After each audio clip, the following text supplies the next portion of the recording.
It's all a learning experience. I know it's a little rough. No, it's not rough. This is amazing. Stop saying that. Stop minimizing how far you've come in such a short amount of time. Thank you. I mean, seriously. I know. I was looking last. I was like, well, February's already here. January's gone. Like that happened so fast. For some people, it felt like a whole entire year wrapped up in 1 month. Oh, did it? It was a little heavy. I'm glad that January's gone. Yeah, you guys had it kind of. We had a rough patch. That's okay. Yeah, but spring's coming. Spring.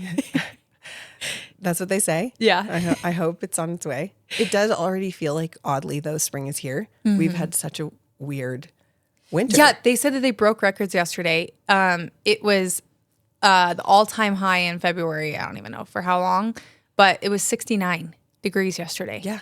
We were in like short sleeves outside like practicing lacrosse yesterday. Oh my gosh. I know. I mean, good news, bad news. But I'm like, Yeah.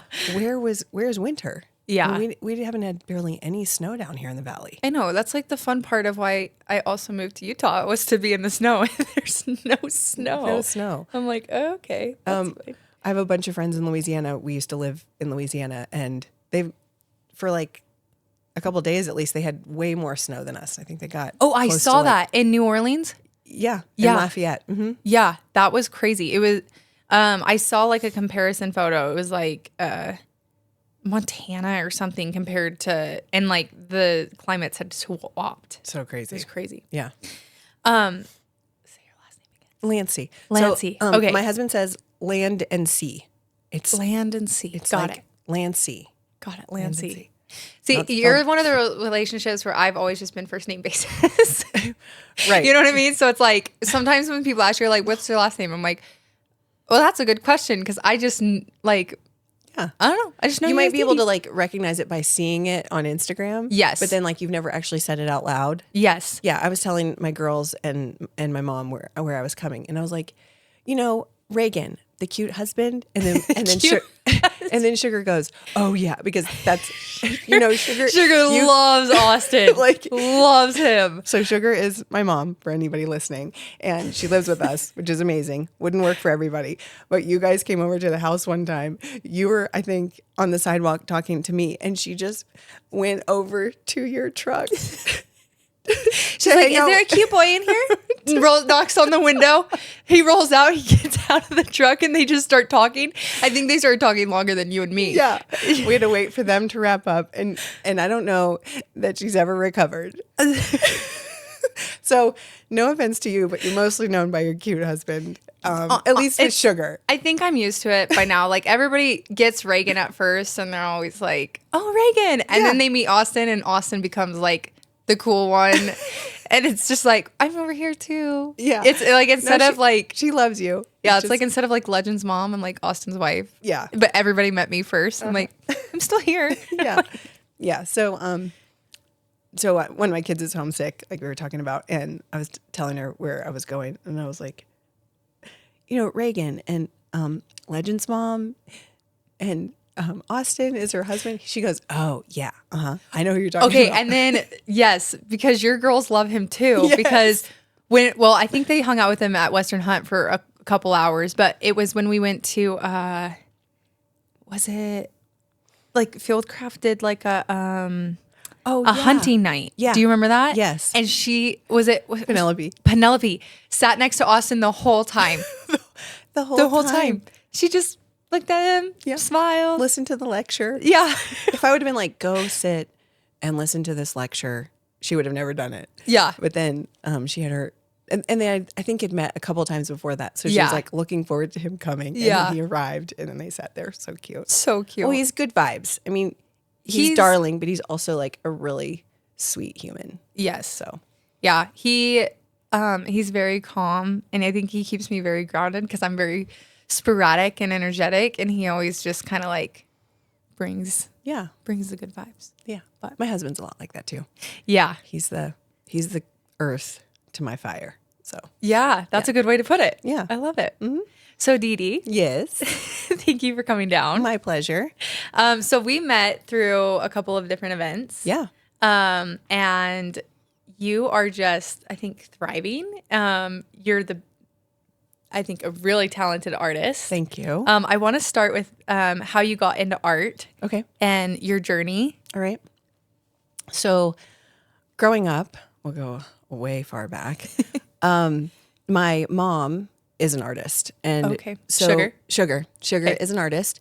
And she was always doing like creative things. When we have pictures of me when I was like 5 years old, and she was sculpting heroic size horse. So heroic size is like literally bigger, larger than life. It's the kind of statues that are like in roundabouts, and She was painting those? she was sculpting one, and it was named Majestad, and it was huge. We have, I'll see if I can find the pictures of it, because it would be cool for you to see. Yeah. So we have these, like, I'm little tiny, and she is sculpting this enormous, beautiful horse at the time we lived in New Orleans. So I've always had it that my mom is an artist and super creative. She then relayed her creativity into interior design and worked a ton with my stepdad while he was developing real estate. She was doing all the interior design for the spec homes and stuff, and they would end up selling really fast, partly because Her staging and her interior. yeah, all of her. And she would always put some whimsy, some magic in to the point where each house that she designed, she would hand sculpt a different chess set and usually hand paint the chess table. So it'd be a table like you have like right over there, except for she would hand paint the chess table and then hand sculpt the chess players. And she would do the house down to the alcohol bar and the toothbrushes in the drawers. My gosh. So it was really cool to grow up in She that really fertile, focused on like the details Right. and that. Mm-hmm. and the overall like cohesiveness of a design from start to finish, and now I realize using a concept from start to finish. So I would always try to draw, and I would never be able to do it the way she does it. She can just doodle a portrait like a person out of thin air, and you would immediately see that person, and you could name that person and come up with a life story. If you were to have me do that, it would come out like a second grader. No offense to all the Mine second would be graders. worse than yours. I have no, like, I can't draw, I can't paint. So, Yeah. So holy cow. I grew up being really sparked with and inspired by her creativity and her ability to express herself through sculpture, design, and also painting and drawing. And fast forward to college, when I was trying to like be creative and like express myself, I kind of struggled with standardized testing. I'm not necessarily the best test taker, and I had to pivot in the beginning of college. Thank goodness I was in a intro to landscape architecture as an elective, and I decided to just go for it and change my major, and I ended up To architecture? landscape architecture. Okay. So I didn't know it at the time, but Louisiana State University, which is where I went to college, was the #1 landscape architecture school in the nation, above Harvard and everybody else. So, are you born and raised a Louisianan? So I was born in New Orleans, and I grew up in Vail, Colorado. Oh, okay. So Okay. At the age of 6, we moved to Colorado. Okay. My mom married my stepdad, and I grew up there with them until high school, at Okay. which time then I moved back to Louisiana Got it. State. My dad always lived in New Orleans, so I qualified for in-state tuition. Oh, and I felt sweet. like I needed a big change. Yeah. Vail was an amazing place to grow up, but my graduating class was like 100 kids, and there were 2 schools at the time, and I just needed some Yeah. influx of, different folks, and also a change of scenery, which is I definitely got it at LSU. So switched my major to landscape architecture, and really felt empowered by having this vehicle of design, landscape architecture, to express myself, express my creativity. I thought, oh, okay, cool. This is maybe my thing. I did do that for a while. I graduated and lived in Miami and South Beach. I am getting to the point of No, my you're art. we got time. You're Okay, okay. okay. I can go down a rabbit hole, and it's That's okay. We're here I guess for we're- it. I And guess we we're in we the want to rabbit know hole. what got you there, right? Okay, cool. So I graduated college with a landscape architecture degree and moved to South Beach, Miami. Again, I wanted to change, and I knew I wanted to end up out west, but I wanted to get the beach out of my system. Like I didn't want to end up in the mountains and always wonder what it was like to live on the beach. Yeah. So I went to work for a civil engineering firm and that had a very specific landscape architecture division, and ended up working with a guy that was incredible and really leading the way with a lot of the very unique projects in South Beach and Miami at the time. So I got really like a crazy opportunity to work on some really cool projects that a lot of people in a civil engineering firm would never get to. And some of even my landscape architecture counterparts, they were working on like CVS parking lots, whereas I was working on the Flamingo in South Beach and the Mondrian Hotel. And I was working with these amazing developers and doing all this like really fun, really cool landscape architecture work. So I was totally enjoying the work part of my time there, but really kind of struggling with the social aspect. I didn't really feel like I like love all my love to South Beach. It's just at the time not necessarily my people. I was on a different wavelength than a lot of the people in South Beach, as you can imagine. I was at my desk at 7:30 every morning, and it was a funny little like I rode my bike to work every morning, and people were coming in from the clubs, and I was like leaving to go to work in my little business lady outfit on my bike on my way to my civil engineering firm. So it's just like a really like interesting juxtaposition. So I knew it was temporary, and it was one of the first times that I really acknowledged this idea of knowing that I was done with something, like knowing I was done with a chapter, but really having to stay put for it to come to its natural end, as opposed to me forcing my way out of it. And that's a lesson that I've learned there, and then been able to like re-practice multiple times throughout my adult life. That's been really important. So I stayed put. I told my mom like I wanted to leave. I was like so kind of unhappy socially and really knew I wasn't meant to be there, but also knew I just had to stay until the right door or opportunity opened. Yeah. It's that limbo kind of phase is tough to navigate. Yeah. To where you just try to continue to learn the lessons and enjoy what you can when you're in a moment like that, knowing that it's temporary. And so it was a cool, especially looking back, it was a cool moment of building resilience in just staying the course and trusting that some opportunity, something will be really obvious. And in those moments, I do ask the big guy upstairs for some pretty like clear neon signs in those moments where I'm like, okay, hey, I know that this is actually not like for my forever path. Can you please like make it really clear what I'm supposed to do next? And not any, no fuzzy, like blurry signs. Like I want neon. Yeah. So I went back to LSU after like 2 years working in South Beach to recruit for the company that I was working for. Okay. So I went on like a recruiting trip. And at the time, my, the company that I was working for needed workers. And at the time, my now husband's class was hosting this event for us to come, a bunch of companies. So I laugh because I went there and my company lost an employee and I gained a husband.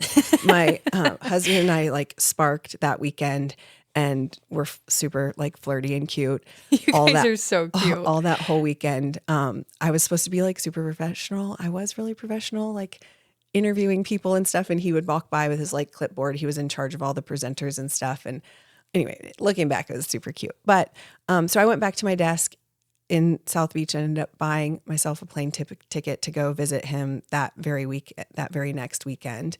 We dated long distance for 12 weeks. And then I quit my job in Miami and moved to be with him in Dallas, where he and the Lord was like, here's your neon sign. Exactly. My boss at the time in South Beach, he was like really mad at me. He thought I had a lot of potential and really saw a lot, I guess, in me as a young businesswoman, and in a lot of ways he was right. And I get him being frustrated with me choosing love over career. But it was one of, obviously it's turned out to be a really great decision. And for him, he really wanted to kind of bring me up with him. And he really knew where he was headed. And he is now I think, CEO of the whole company. Oh, wow. So it totally cool in that he was potentially a little bit right. And also I was right too. Yeah. It was another one of those lessons. What made you, did you have like a precise moment that you knew that you were going to choose love over career? Or you just felt it in your gut? Yeah, I mean, Brian and I had met when I was still in college, and we had a mutual crush on each other. Nothing ever So you had came of met it. before. Mhm. Oh, okay. So 2 years before, when I was a fifth year, so landscape architecture is 5 years, I had just come back from my study abroad in Paris. Ooh, fun. I know. It's really fun. Did you do just Paris or did you do traveling? Well, I lived in Paris, but Okay. traveled a bit. Okay. So we went to Venice and some other places while I was there. But yeah, did Paris. I lived For landscape architecture? Mhm. Okay, Yeah. that would be so cool. Super cool. Highly recommend it. And so I came back, and the first day that I was back, excuse me, I wanted to go visit my friend who was in grad school, and he was teaching the third years at the time, a computer class. So I just took myself up, as you do, and just like interrupt the middle of the class and say hello to my grad student friend. And Brian happened to be in the computer class when I walked in. Oh, okay. So he saw me and I saw him. And after I left, I guess he went and asked my friend, well, who was that? And my friend was like, that's Dee Dee. That's Dee Dee. Yeah. So anyway, that was my fifth year. That was his third year. He had a crush on me. I had a crush on him. It didn't go anywhere then. I graduated, moved to Miami, go back 2 years later, and we sparked things up. Got it. 12 weeks after that, I quit my job, moved to Dallas to be with him because he had graduated college and moved to take a job in Dallas. Okay, so you were a Dallas girl for a bit. So I was Dallas girl for about so 11 we've got months. that in common. Okay. Except for I was born and raised Dallas girl. Okay.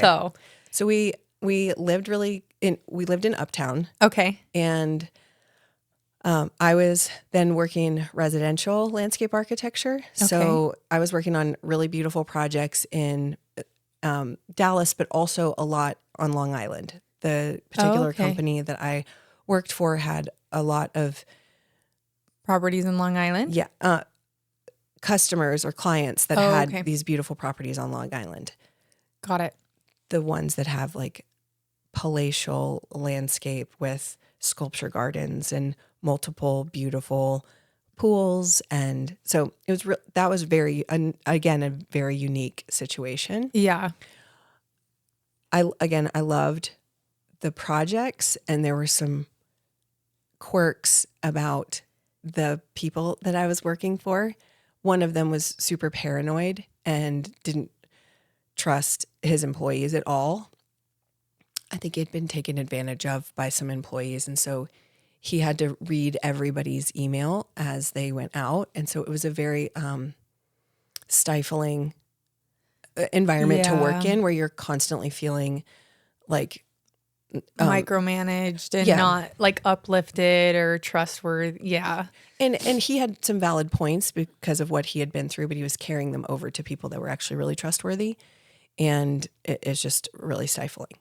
We then, fast forward, moved to Colorado. Back to Vail, or like where you're from? We did move back to Vail.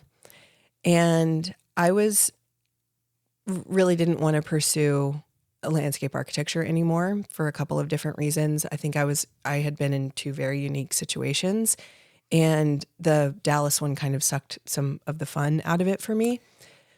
And my then ex-stepdad, so my mom and stepdad separated when I was a teenager, he had always sold real estate in the Vail Valley. And so I went to work for him as his assistant, but full-time real estate broker, completely shifted gears, got my real estate license, and learned an absolute ton in real estate for the next couple of years working for him. It was when the absolute ASS fell out of the real estate market in 2007 and 2008. And so there were some really hard lessons, and it was a really humbling time. it was not like the turn and burn and like everything's super lush and flush like it had been in Vail and really a lot of places. But I do know that I learned some really amazing lessons because it was such a bleak time. One lesson I'll share with you and you guys is that I started to have to look, because I was on 100% commission based, I had to start looking at no's, the word no, or like that doesn't work, as an opportunity to pivot in a different direction. But also what I started to do was mentally, I started to put a financial number to the word no. So like, for instance, if I was showing people property and we walked into a house and they didn't like it, giving them permission to say no really ended up opening up like more flow for us to pivot and be able to get actually what they wanted. Yeah. And I think people really don't, I think a lot of people have like a negative connotation to the word no. I mean, it is like the negative form of between no and yes. Between the decision. Yeah. That said, there's a lot of opportunity in the word no. And if you take it as an opportunity to gather more information and pivot in a different direction, then it can actually be like a motivator and really like a lubricator for like something better to happen. So, because I heard no a lot, and I heard no a lot in between then a yes. So if I then looked at like the word no as $250, let's say, then I stacked all of those up. By the time I got to yes, then that yes, which was like a financial commission of selling a house, I didn't get so down on myself the whole entire time. Yeah. I didn't feel so heavy and negative by the time I got a no. Yeah. The other thing that I learned is to celebrate tiny victories. And that came with things like getting a home under contract was kind of a big deal, but we very rarely ever really celebrated it. It was just like, you got it under contract and then you just have to get through due diligence to closing. Yeah. I really started to celebrate if people liked the house, if people put it under contract, if we made it through inspection, to where there were many more kind of dopamine drops during the process. So I didn't get so bogged down with the negativity. Yeah. Yeah. No, I think that's very important. Like I can reflect both of those, I think, into my event career. Like there's a lot of times where people like, they have these good ideas and they're like, we want you to do this event or we want you to plan this. And it's like, okay, but unless I have the backing, or like I had to get to a point where I was doing so many, I had to be like, unless the event is like 5,000 to 10,000 people, I can't go because it's not worth my time. It's not worth my labor. It's not worth my team's labor. Like the opportunity cost to go do a different kind of event is like so like high. Yeah. And then to celebrate the wins, like it just adds to your morale, but adds to your like team's morale. I think there's a lot of times when like we look back on like sometimes events are tough, like the hours that you put in, the labor that you put in. And so to like even just celebrate with your team, like, hey, we're going to have snacks or like we're going to have a drink run. Like those like little small things can really elevate the experience. For sure. Like there's one event that we did, it was like a warehouse sale, and it was probably one of the toughest events that we had to do just because of the time restraints and the restrictions that were put on our team. And we were up really long hours. And it was probably the toughest event we did, but like I still have people come up to me like, that was so much fun because you remember when we were there at midnight and we went and got Red Bulls, and then like we still pushed through, and like those little moments or those small wins like make a huge difference in the long run.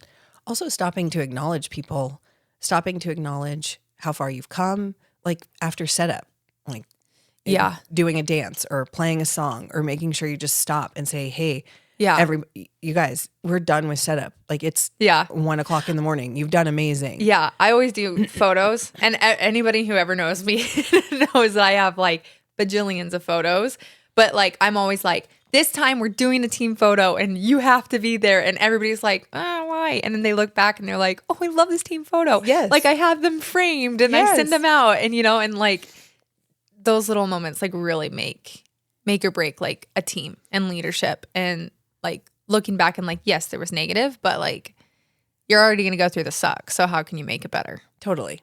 The small wins. Yeah. Celebrate tiny victories. Yeah. So, okay. So you did real estate. Did real estate. Okay. And then my husband was really unhappy in his job, and we were having a hard time getting pregnant, and we'd both been told that we were going to need fertility treatment.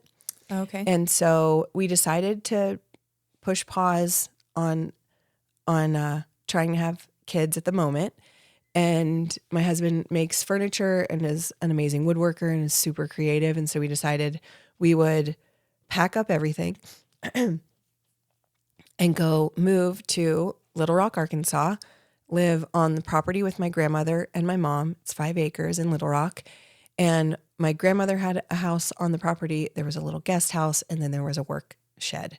We're gonna zhuzh up the work shed, and my husband and I were gonna make start a furniture company in Little Rock.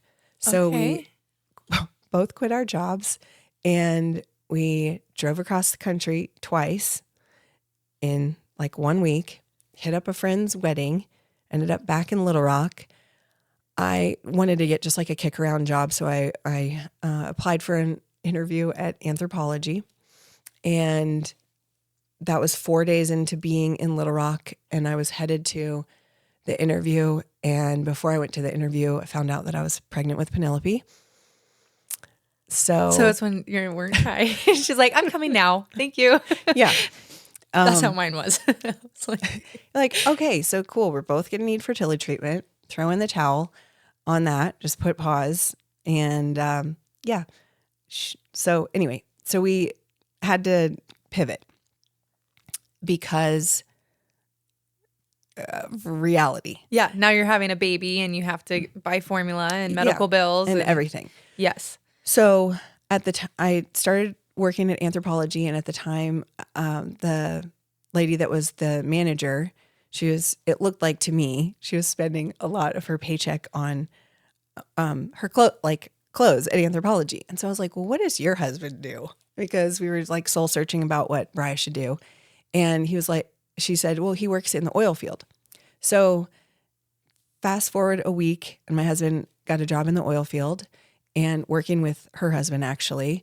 And he liked it okay and did a great job to the point where her husband figured out that this is months later, that location was shutting down. And he put Brian up for a promotion. So we got to choose between Bakersfield, California, somewhere in North or South Dakota, and back down to Louisiana in Lafayette. So Brian and I chose that, and we decided in Lafayette. So we moved down to Lafayette. He went to work offshore, and I was raising Penelope and ended up getting pregnant and having Poppy. So I have 2 girls at home, and I'm feeling like a little bit lost in motherhood, motherhood and ankle biters, and my husband offshore half of the year. And so I decided to set 3 New Year's resolutions or 3 goals, depending on how you look at it. And I wanted to do 1 pull up. I know that doesn't sound like a lot, especially after what you just went through. After Truett just did 10,001. Yes. I can barely do 1. No, I know. Okay, so 1 pull up, that's a good goal. 1 pull up. I wanted to be able to hold a handstand. Well, I think it's also different because women's bodies are built different. So we naturally don't have that. So good goal. Okay. And it isn't like muscle memory, and I didn't have it at the time. Yeah. I honestly probably don't have it right now, and probably need to put it on this year. Just add it to the list of the things I need to accomplish this year. So they may seem like really arbitrary, and all of them are very like physical things, but you'll see where I'm going with it. Okay. I didn't see where I was going with it. I just knew I wanted to get back to my body, feeling like my body, and I wanted to figure out a way to feel more like myself. So 1 pull up, I wanted to be able to hold a handstand, and I wanted to be able to do the splits. That, I know, really kind of random, weird things. And I was like, what could get me there? So I signed up for a hot yoga class and ended up falling in love with it, like immediately. Yeah, and then you were in the club forever. I know, right. And I'm still... I think once you go hot, you don't go back. You just don't. You just don't. I went yesterday, and I still feel amazing from the class. So started going to hot yoga. I absolutely fell in love with it. It got me back into my body. It actually got me in the best shape that I had ever been in. And it also got me in such like mental clarity about like who I was and the type of mom I wanted to be and the type of wife I wanted to be. And I ended up going to yoga teacher training. Poppy was 8 months old. I like pumped enough milk to leave her for a week. It was a very big deal at the time for my family, as far as like my husband taking care of both kids for the whole time I was gone, Yeah. and in collaboration with my mom. And we had never done anything like that before. And so I came back and I just totally had the bug. I decided I wanted to open a yoga studio. And so I moved forward with that and opened a yoga studio in like 30 days with a partner and owned a yoga studio and had like so much fun.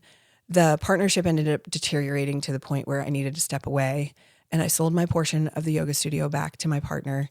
What I didn't realize at the time was it was going to be so heavy and like such a grieving process of losing the platform for really impacting change in people's lives through the physical like movement of yoga and through like sharing my thoughts, ideas, feelings, philosophies about life through a yoga class in 1 hour setting.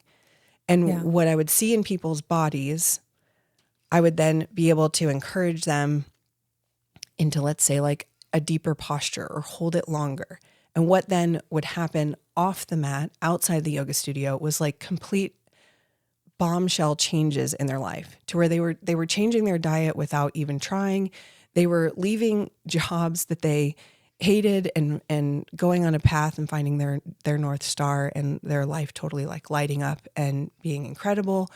They were shedding weight, both physically and emotionally, like major things in that time. So when I stepped away, I did have to do it for myself, but I did not realize the impact that was going to have on me personally, losing what I felt like was a platform for change and impacting people's lives.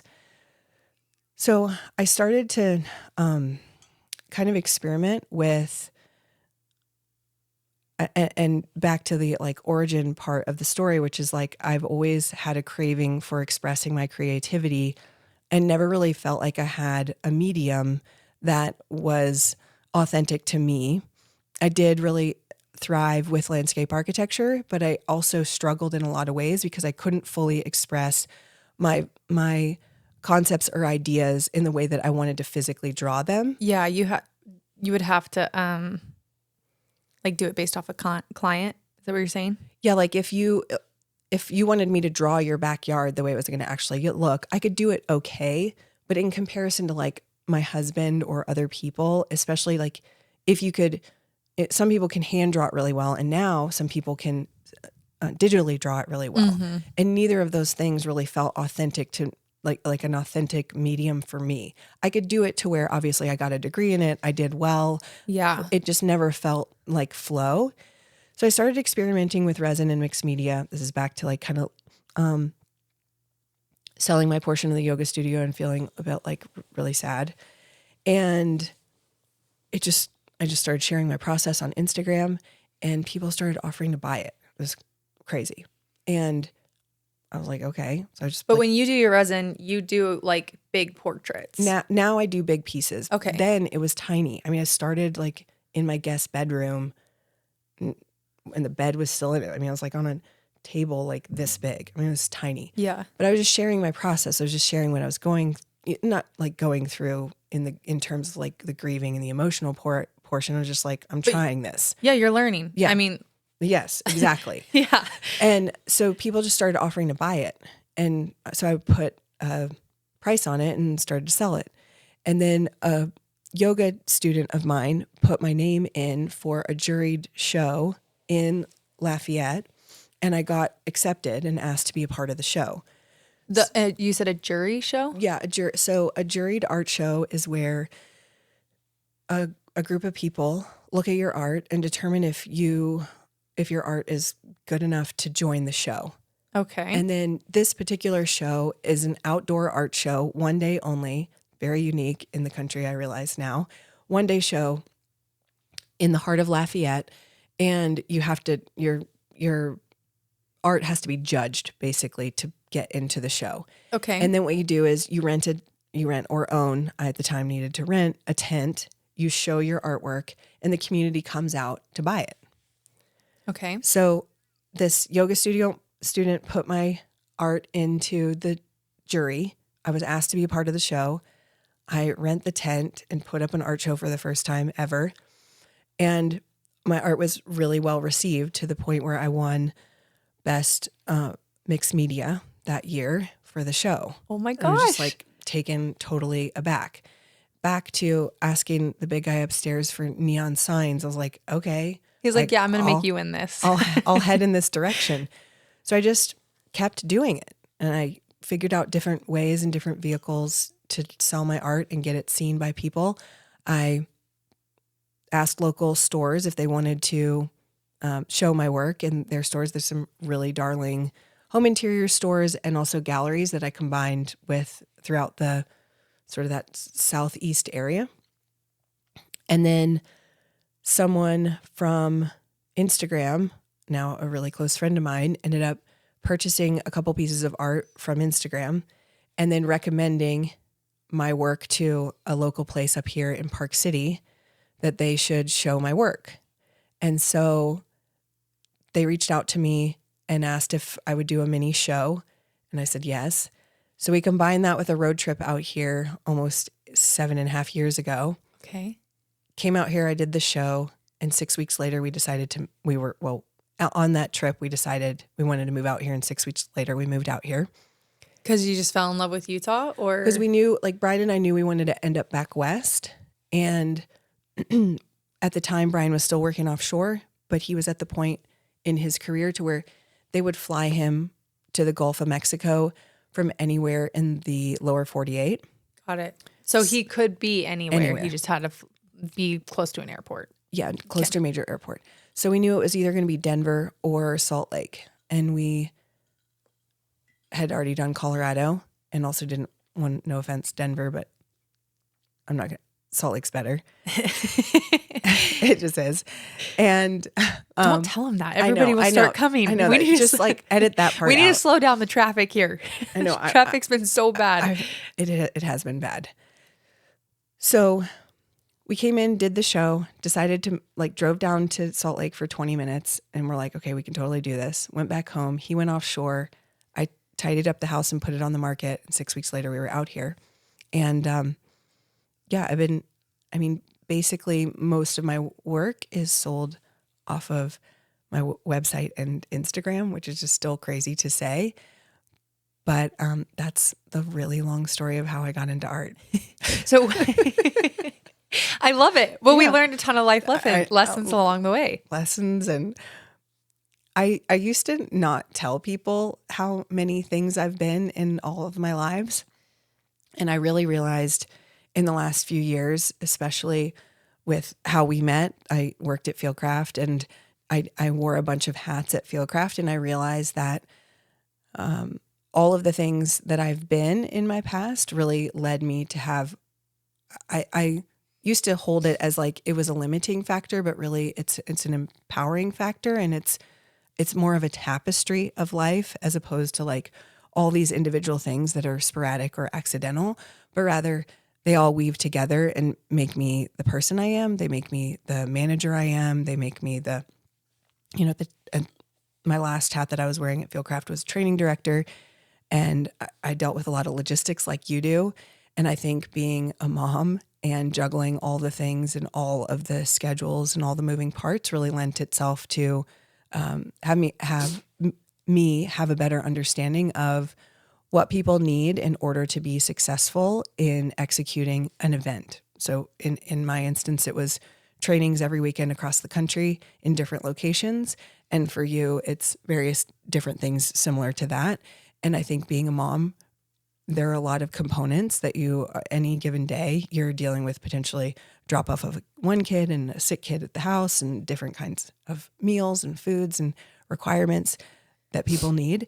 And so I really started to look at all the things that I've been through and all the hats that I've worn as a tapestry instead of sporadic and limiting. So, No, I think that that's like really important because I feel like a lot of people or it used to be like the standard that like you kind of have to pick one thing and be good at that one thing. And then like your career, it's bad if you jump every 2 or 3 years. Yeah.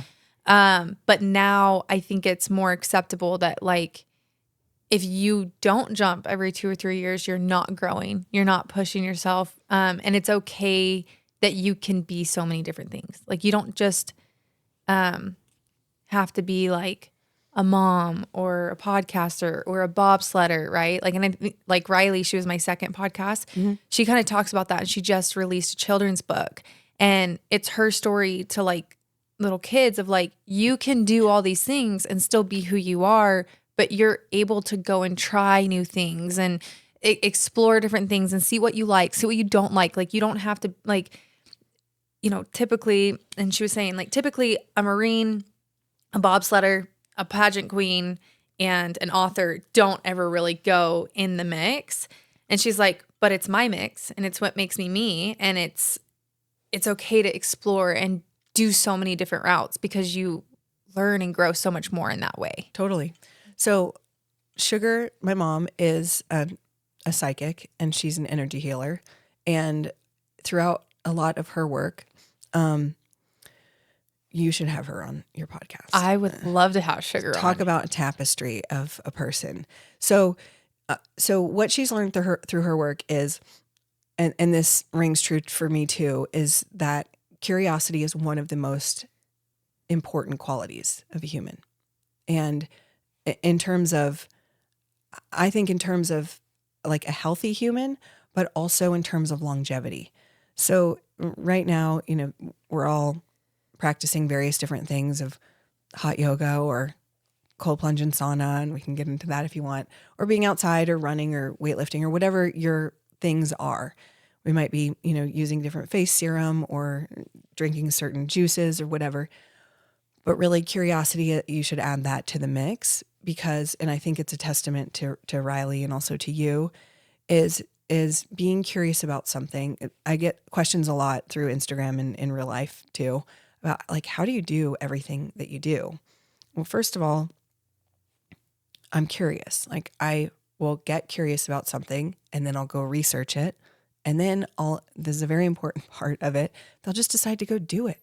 You just decide to try it. Yeah. See, I'm bad. I actually don't do the research part, and I need to do the research part. I'm like, okay, we're diving head first. Like, let's go.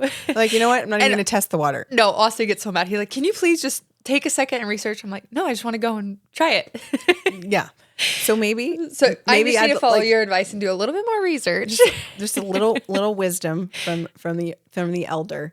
Do just a little bit of research. Then it will make your projects, your endeavors that much more successful because you specifically have a ton of the other components. You have the go for it, you have the spark, and if you do the research, then it'll just be that much more potent. And that's what I've realized too, somewhat the hard way. But and that's what Sugar's found too, is that people that have curiosity are infinitely more happy and healthy. That's very interesting that you say that because we had a girls' night a couple months ago and it got brought up. And it was, they were listening to a podcast or something about like women who live like 5 years or added 5 years to their life or whatever, right? Mm-hmm. And they like came back and said that, and we were doing a craft night, so it was funny. And they're like, it was actually saying that like crafts and art were the thing that increased like longevity in life. But I think that like ties into what you're saying with like creativity, or I'm sorry. Yeah. Curiosity, right? Because you're curious on like how you can express yourself or how you can do a craft or do something different. And just that expression in itself, like it's important character to have. Yeah. And I mean, curiosity, creativity, those can go hand in hand. So if you're curious about, if you see something on the internet and you're like needlepoint or resin art or ceramics or a place to go travel, and then you look into it, this is the part that you need, right? Then you go a little more research. where some people just go out and buy the wheel. I mean, they'll just go, okay, well, I saw the video. I want to do that. Or my friend told me this would be good for me. I'm going to go buy the ceramics wheel. I'm just going to start throwing pottery. See, this is where I have my husband that I tell you, he grounds me because he's like, I'm like, I'm going to go get this. He's like, let's just see which one's like the best bang for your buck. Let's do the research. So that's where he helps ground me. So when did you decide like resin? Like how did resin like get picked up? Because you saw your mom do sculptures. Right. And you dabbled with drawing, but how did you pick resin? So I did see stuff on the internet. Okay. And was like, that's really cool. And looks very like cathartic and freeing and fun. And at the time I had, like I said, I'd sold the yoga studio and I was just feeling very not in flow. And I had also been stifled with like listening to myself, like honoring my own intuition. And the resin, I ended up just buying some and starting to play with it. And it just really ended up taking off for me as a medium to express myself. And so what I found was each session with my art was a moment to just be listening to myself in a way that I had second guessed myself so many times because the partner that I had at the time had her own, of course, opinions and ways that she wanted to do things, which is totally valid and fine. It just ended up really causing me to second guess and snuff myself and the way that I was just moving authentically through life. And so my art really got me back to going, okay, I'm going to do this. And like, I mean, I'm in my art studio. Like, who cares? Like, break rules, go until, my intuition says stop, and then stop. And then the like cosmic validation through basically people purchasing my art ended up feeding like more and more of listening to myself. Yeah. And so it was like this healing process, but also like just really fun. There's a lot of flow with resin and mixed media to where I just had this moment where my husband folds paper cranes and has done it since we were engaged. I think those are my favorite pieces that you do. Yeah, they're really fun. So he folded 1,001 paper cranes for our wedding. He was at the time just folding them, but then heard about this Japanese tradition where it's actually usually I think it's always the woman that folds paper cranes. And then on the 1,000th one or the 1,001st one, they write a wish for their wedding or for their marriage. And so he heard about that while he was folding these paper cranes. And at the time we were engaged. And so he was like, well, I'm just going to do that. And we ended up showing them at our reception, like they hung behind us. And fast forward many years to where I was doing this art, he had still been folding paper cranes during all the safety meetings offshore. And he had some in our closet. And I just asked him if I could have a couple. And so that was another like intuitive moment where I just like had this creative thought. I was curious of what would happen. Mm-hmm. I went and asked him if I could have some. And then I started using the cranes on these pieces of art. And at my very next show, all the paper crane pieces sold before anything else. And so I was like, okay, these are all intuitive pings, what I call them intuitive pings that then end up getting validated through real life experience. We're like, okay, head more in that direction. And so that's how I started the resin portion of it. But then the rest, just listen to yourself. Yeah. So when people ask you to come, like to do a commission piece, mm-hmm. Is it typically like you've had the pieces or you know what you want to do and they like pick, or do they have like a direction or they tell you what you want, or they're like, hey, I just want these colors? Like, how does that typically work?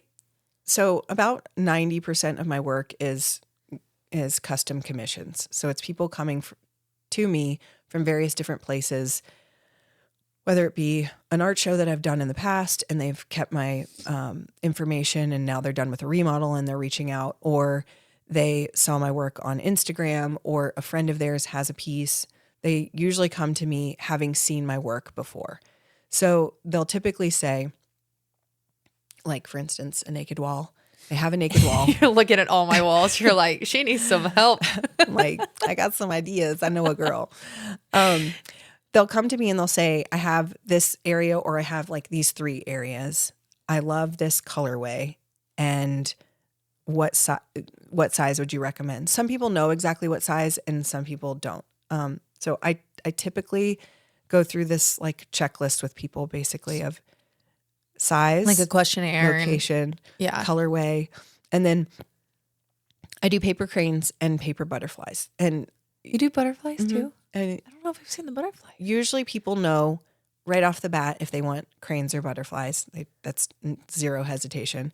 And then the other thing that people get to choose is the location of the maps that the paper cranes and butterflies are folded from. Yes. So that is and has been a really cool way for people to make it very unique and special to them as either a couple or a family, but also not overtly like in your face.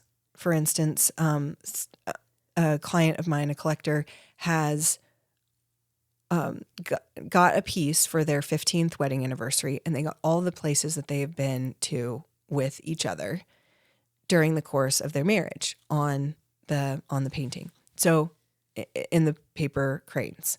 So maybe there'll be some pictures that go along with this. I can add them. I'll add them. Yeah. That people can. It's a very visual thing. It sounds. I always try to explain. Art is kind of hard to explain. You have to see it. That's the point of art? Yeah. Right? There you go. Totally. We'll add all of the pictures in the video. Right. Okay. You can do that because she's learned. Yeah, I've learned. I'm so impressed. We'll learn. Oh, no pressure. Yeah. I'm not pressured. Well, I'll research. How Okay. about that? I'll research and then I'll add it. Okay. So yeah, that's the process. So typically people come to me either with a completely naked wall and they know they just want a piece there. I help them size it, or they know the size and then we talk colorway, cranes, butterflies, and then locations. Okay. Then I give them a price, like I quote the price, and then to hold their spot in my queue, I take a 50% deposit at the time to start. And then at delivery, if it's local, I take it on delivery. And if it's not, then I take it, and then I take the last payment when my shippers pick it up from my studio. Got it. Yeah. And do you ship like all over the country? All over. So I've got these 2 brothers that are in Salt Lake. They're awesome. They come to my house, pick up the pieces, take them, pack them, insure them, and ship them. And ever since I started using them, nothing's happened to a piece. And I always say, I will come and fix anything if anything does happen. Yeah. And I have, before I started using them, I've had one piece that ended up like 5 or 6 cranes crushed, and I flew right out to Mississippi and fixed the piece. Oh, that's awesome. It was cool. I got to hang out with my collectors and have an overnight and then come right back. Yeah. So I guarantee all my work, but these guys are great. So yeah, I ship all over the world. Do you have a favorite piece that you've ever done? I have had a couple of favorites. People ask me if they're hard, if it's like hard to let go of, but they're not. Do you think it's not hard to let go because you know it's going, like you know where it's going? Yeah. And I just love all of my people that purchase my art. It would be amazing to have like an event where they could all come. They would all get along. Yeah. They're all my type of people that just resonate with me, that would resonate with each other. Yeah. That would all get along. So I feel like it's going literally to like my friend's house. So if I needed to go see it, which I don't really, because I can always also just like make another one, I just love sharing it. And generally my people are super excited to get their piece in the mail or delivered to their house, to where I feel like that is the completion of the experience for me with that piece. And now it's time to just like pass it on. Yeah. Yeah. So do you have a favorite, or is it just kind of like you have different favorites for different reasons? Yeah. I have like, do you ever make one and then you're like, I want to keep this? Occasionally, but I don't. You don't have enough wall space like me, I guess. I don't have enough wall space, and I would rather them have it, even if it is my favorite. Yeah. But yeah, I have had favorites in the past. I have favorite colorways and I have favorite, I have favorite colorways, and then occasionally I'll come up with like, oh man, Yeah. this one's like a really good one. They're really. So, I know you're like hitting it a little, you're going back into your art now, Yes. right? You took a little bit of time off, or you were still doing it? I was still doing it. Okay. But I was also working like a full-time job. Extra full-time job for a couple of years, which taught me some more lessons to add to the tapestry and also to put into practice now, really ramping up and reinvigorating my art career in a way that's very purposeful and sustainable. Okay. For the future, if that makes sense. Mm-hmm. You're just taking everything that you've learned and putting it back into your own brand and your own. Yeah. Yeah. So a lot of things that I learned in my last job with Fieldcraft, where I did wear many hats, which a lot of folks that worked with me at the time also wore many hats. A lot of things around like marketing and media and content creation and SEO stuff and things like that.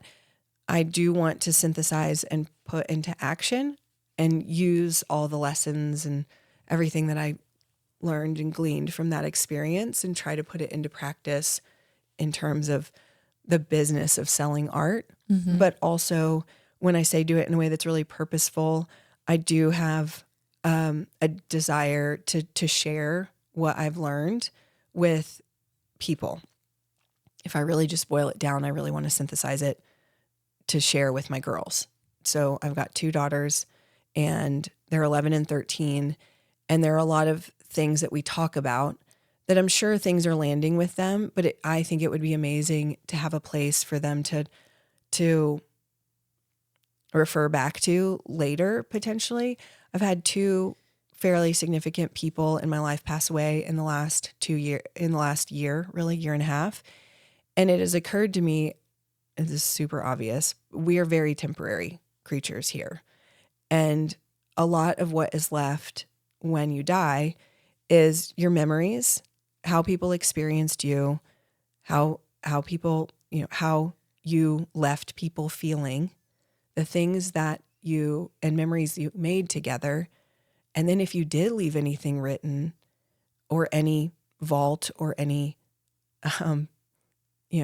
journals or anything like that, that's then potentially your legacy to leave. And not that I'm going anywhere, but it has given me pause in thinking I really want to harvest a lot of things that come up for me to share with them, but they're 11 and 13. It's not in a way that I they don't necessarily, some of the advice I might not need now, but when they become a mom, I think that's like what's, I don't know, hit me harder. Like I didn't really listen to my mom's advice before, and she knows that. But now that I'm a mom, I call my mom about everything. Yeah. And so a lot of these lessons that are coming up or things that are coming up for me as an adult, like I learned, like I'm sharing with you about losing the yoga studio or letting go of the yoga studio. Mm-hmm. I needed to do that. But the lessons that came from that, I'm not ready to share with an 11 and 13-year-old. That said, there are a lot of people that resonate with it in the meantime. And I don't have a ton of followers on Instagram, but the ladies, it's mostly ladies that do follow me, they really do, like, I do have a connection with them. Like we're on the same wavelength. And so if I can harvest some of these things and dish them out in a way that where you don't feel that alone and you're a couple years behind me in terms of raising legend right now. And there are some lessons that I learned that I want to share, and I start to talk about leadership or friendship or losing your own personal power and how to get it back, or how do you start listening to your own intuition. I do want to make that a priority in 2025. That said, so if I have 3 priorities in 2025, because one of the main things I learned from working at Fieldcraft is you have got to stay focused. So being creative, being curious, having this magical tapestry of life, being a person that can just full send and go for it once an idea is sparked can be very dangerous. And it can really create a lot of disconnection, frustration, and a lack of crossing the finish line if you don't stay focused. And I am focused on my famy's happiness, flow and freedom and fun there. I'm focused on my artwork, rebuilding and resparking my art career in a way that's authentic for me, sustainable to grow over time. And also, I really am focused on synthesizing these ideas, lessons, and things that I've been through in a way that my girls can have it, number one, in the future, but also in the meantime, people like you, my girlfriends on the internet and beyond can have a reference to things that worked and things that didn't for me in my life. And sometimes that's a recipe when everyone's sick. It's a soup recipe. And sometimes it's, navigating the ups and downs of the complications of friendships and holding space for people to go through difficult things and different things like that. Yeah. So how are you reflecting that? Is it your blog? Is it a newsletter? Or explain where you're taking it on how to get the information out there. Yeah. So it's right now it's in a blog, and the newsletter is basically letting you know that new blog posts are up. Mm-hmm. So if you join my email list or newsletter list, I really hate the word newsletter. I wish that there was like a better, I don't even like bulletin. I mean, like, it's like a, hey girl, I made it. I also hate the word blog, but yeah, they're kind of like overused. They're really overused. Even like, sometimes the word podcast, I'm like, sometimes embarrassed to just say the word podcast, right? I'm like, oh, I'm doing a podcast. And you're like, ooh. Yeah, I'm like sitting down with some really cool people and recording the conversation for you guys to listen to. Yeah. I'm synthesizing and sharing things that have worked for me in my life, and I'm putting them in place on the internet like a vault or like a safe, and you have the code.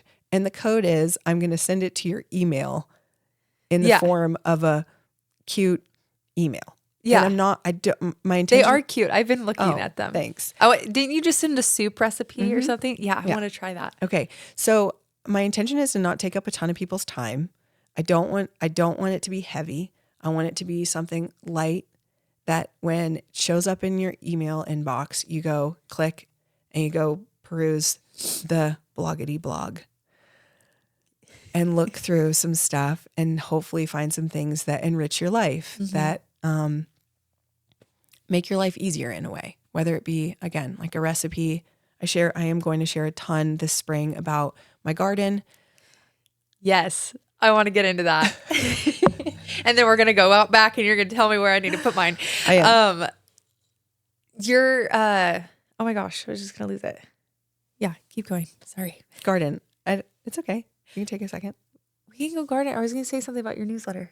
Oh, sorry. Just before we jump to garden. Yeah. Is your newsletter connected to your art website, or are you doing them separate? Yes. So this is big topic of thought and curiosity is whether or not I should split off the art. This has literally been for, I think, almost 10 years trying to think if I should split off the art from my personal Instagram and also then the same conversation for the website. I am basically going to keep everything together, and you're just going to have spots to go in the website. Like different landers for the different categories. Eventually. Right now it's just art and the blog, and then maybe a little bit about me. But I do have plans to like flesh out the website to where, first of all, it's more aesthetically pleasing and it's more on brand. But for now, again, back to being curious and having the send it mentality, I do think that there is a lot of value in sending it before it's perfect. Like if you wait for something to be perfect and have all of the answers and do all of the research and have all of the equipment completely perfect and the room completely dialed, you miss a lot of the magic. So kudos to you for just going for it in this instance and in others in your life. I do think perfection is boring, and that is a mantra and a term that we use at the house a lot. I think a lot of us ladies, especially that are more type A, super goal getters, we tend to be really hard on ourselves if things are not perfect. And the reality is things are a lot more relatable and actually a lot more fun if you just embrace that that's not going to be perfect. You're going to get some stuff wrong, but that the value is in really like sharing and connecting and creating. So, so yeah, answer to that question is that it's all on the website. Perfect. Or your Instagram. Yeah, or my Instagram. Okay, so when did gardening come into the mix? Was that part of your landscaping era, or did you add that in later on? Yeah, so Brian and I wanted to actually move out here and buy a bunch of land, raise a bunch of animals. Have a big old farm. Yeah. And yep. Okay. Okay, so Is that still the goal? that is not the goal anymore. Okay. And that's okay. That is So- okay. Goals can change. Goals can change. And I have at least drafted, I think I've posted a blog about this, that sometimes it's really great to set a goal and then be open to the path evolving to something better. Yeah. So Because that's the big guy changing your neon sign, right? right. And just going like, hey, that Yep. that got you set on this path, but actually you need to take a left now. And it's totally fine that you wanted to, like, for instance, like back to doing handstand, doing one pull up and doing the splits. What actually came out of those 3 goals was opening a yoga studio. Like, who saw that coming? 0 Yeah. people. First of all, becoming a yoga teacher, changing and impacting people's lives daily, and then opening a yoga studio and all the yummy stuff and the hardship that came from that then brought me to my art. And I mean, like, on and on from there. So literally those 3 super simple and very physically oriented goals got me to here right now. Yeah. So don't discount the power of setting goals, and also don't discount if the plan changes, it's okay. And you might actually still get to the pull up and the handstand and the splits, which I eventually did. They have 2 of those have now fleeted. I cannot do the splits and maybe could do one pull up today. I might check that out in the next few days. Anyway, what was I saying about the gardening? The gardening. Yeah, the farm was the picture. So the farm was the goal. Okay. And then what I realized was when at least for me, when we are raising our girls, they're super social, very busy creatures, and have a lot of different interests, both within themselves, but also different interests than each other. And so talk about schedule juggling and things going on in the community and in the city. If I then go put myself out on land kind of far away from the city, I'm driving even more. And I don't want to go. The commute is tough. Yeah, I don't want to go start a farm and then be driving the whole time to try to get kids to stuff. That's just for me personally. So what we did was we hit pause on that goal, and then I had this like mini light bulb moment of, well, why don't we just do everything that we want to do on a farm on land here in the heart of Salt Lake City. So we got chickens. We had chickens in Louisiana, but we got chickens again out here. And then I had the idea to make the whole front yard raised planter beds. It's the whole front yard. The whole front yard. Like, we should honestly, we'll add a picture in this. So once Okay. I learn, you have, I think, monetized every aspect of your land to be functional. Mm-hmm. And it's cool to see. To me, it's over my head. I like look at it. I'm like, you've put years and time and research into it. Yes. So I had it that I was a landscape architect, but that I was not a green thumb. And what I realized was I needed to follow the rules. So I needed to do the research, and I need to follow the rules for growing plants. I know that sounds really obvious, but you can't just throw a plant in the ground and expect for it to do well. The thing that really helped me have success is an understanding of the land and the orientation, and then have sounds really obvious, but automated irrigation. Okay. Okay. That I've heard that is the biggest thing. It's especially here in Utah. It's huge. 'Cause Yeah. you cannot rely on the rain at all, and you inevitably will get busy doing something, and it's not in your habit to go out and water Yeah. when you need to, and it just makes it infinitely more successful. So my husband and I built all of the raised planter beds, and we put in. Did you do it? Sorry, we're question real fast. Did you Yeah. do your whole yard at once, or did you be like, let's start in the backyard and then go to the front yard, or how did you? We did the front yard first. Okay. And then literally, I think might have even been 2 full years later, for Got it. better or for worse, we did the whole backyard. Okay. And I say for better or for worse, just because if anybody's done any remodeling themselves and tried to time it with life, all of a sudden you're 2 years and you are doing your backyard when you thought you were going to do it in the next 6 months. Yeah. So ours was supposed to be our garden was supposed to be 2 years ago. Yeah. And then we had a baby, and Here we took are. me a whole summer not to help do labor. So yeah. So why did you choose the front yard first? Is it just because you had other projects you had to do, or Well, was it first based off is the sun? front facing? It was Okay. ugly. I mean, we had turned off the irrigation for the grass the season, I think, before, Okay. maybe even 2 seasons, and it was horrible. I mean, we were the eyesore of the neighborhood, of the Okay. street, and for my own personal happiness, I wanted the front yard done, Yeah. and so we did the front yard. So did you didn't get a green thumb for gardening until did I even say that right? Yeah. Is that the thing? How you say it? I Green don't know. Yeah, it sounds great. Okay. Green. We sound professional. Yeah, send it. Just don't So even you didn't get a hesitate. green thumb until you moved to Salt Lake then? Yeah. Okay. I would be the person that would kill houseplants. I can't. Yeah, it's okay. You there? Don't worry. I kill the fake plants, I think, sometimes. Yeah, don't worry. There is hope Yeah. on the horizon. Just like I didn't think I was ever going to be an art. Never. I would. If you told me that I was going to be an artist when I was in high school or college, I would have laughed at you. Yeah. I mean, just be surprised by life. But you have to, with gardening, you do have to follow rules. But it's Yeah. like cooking. You've got to follow some how did rules. you when gardening, like gardening 101, did you plan everything out and plant it, or did you only pick we're only going to start with 10? Because now you're doing it where you're starting the seeds. Or you already started? Did you already start seeds? No, I'm about to start seeds. I'll Okay. tell you all about it on the blog. That's No, I'm a going to tell you. good lead up. I I'm love going it. to tell you all about it right now on the podcast.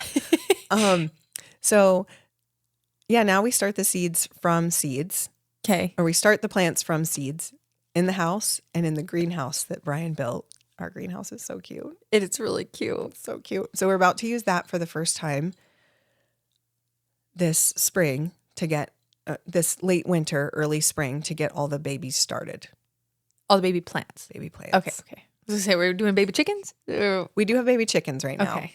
Those have already started, but we are in the process. So I've started ordering my seeds. I have some seeds that we harvested from our garden last year, and I'm going to start the seedlings in the next, probably in about 4 weeks. Okay. And then those will grow in both the house and the greenhouse. And then I will have started enough for nearly the whole yard, to the point where we don't necessarily need the nursery. Okay. Like to go to local nurseries and buy a bunch of plants. Okay. Yeah. I was going to share another dream that I have, which is to have a flower farm and a nursery. But again, stay focused. What are the things we're focusing on this year? Is a pop quiz. No, just kidding. But See, I feel like I could do flower farm better than I could do vegetable farm. Or is that wrong thinking? What's easier to start with? what does really well here is tomatoes. Okay, so start with tomatoes. You're going to have a ton of success with tomatoes. Okay. As long as you have them oriented in the right direction and you have automatic irrigation, you're going to be fine. They'll go gangbusters and you'll feel like a hero. Okay. Certain herbs do really well here. And then you're going to have a lot of fun with dahlias if you follow along with me, I'll show you the On the way. flowers. So you can actually do both. Okay. There are some flowers that just grow amazing here in Utah, and they're super pleasing and very, very satisfying and very easy to grow. Yeah. And then there's some vegetables that grow really great here too. So you can do both, and then decide what you want to do. So when you sit and you plan your map, do you change it every year, or do you kind of keep the same plants in the same spot? So if you were gonna do regenerative agriculture, which is, if I did own a farm, that is how I would want to do it. And if you do want a fun thing to watch, if you haven't already seen this, and anybody out there, to watch Biggest Little Farm.